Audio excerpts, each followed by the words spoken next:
இந்த paste use பண்ணி gift பாக்ஸ்ல என்ன கிடைக்கும் பார்க்கலாம். அம்மா பொண்ணு கிட்ட சண்டை போட்டு எல்லா பாக்ஸ வாங்கிக்கிறாங்க. பொண்ணோட பாப்பால ஹெட் மேல பிரேஸ்ட் தருவன போட்டுக்கிட்டு அம்மா அவங்களோட பாக்ஸ தரன்னு பாக்குறாங்க. அதுல பிரேஸ்ட் தருவன பிரெட் சாப்பிடணும் போட்டுக்கிட்டு என்ன கொடுமை ஃப்ரெண்ட்ஸ் இது.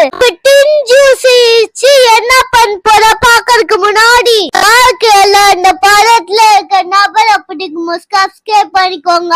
அப்படி எல்லாம் பட்டனை தட்டிடுங்க. மேல அம்பு வச்சிருக்கவங்க ஹார்ட்டிங் கொட்டு கவர் பண்ணி சொல்லுங்க. அம்மாவோட சர்ப்ரைஸ் பாக்ஸ் ஓபன் பண்றாங்க. லக்கி ஃபெலா குளிக்கிறதுக்கு வந்துக்குது. உங்க மம்மி குச்சின்னு இருக்க மூடு பொண்ணோட பாக்ஸ்ல ஜூஸ் மூஞ்சி கருணா போட்டுக்குது. இதா யோசிக்கிறாங்கப்பா.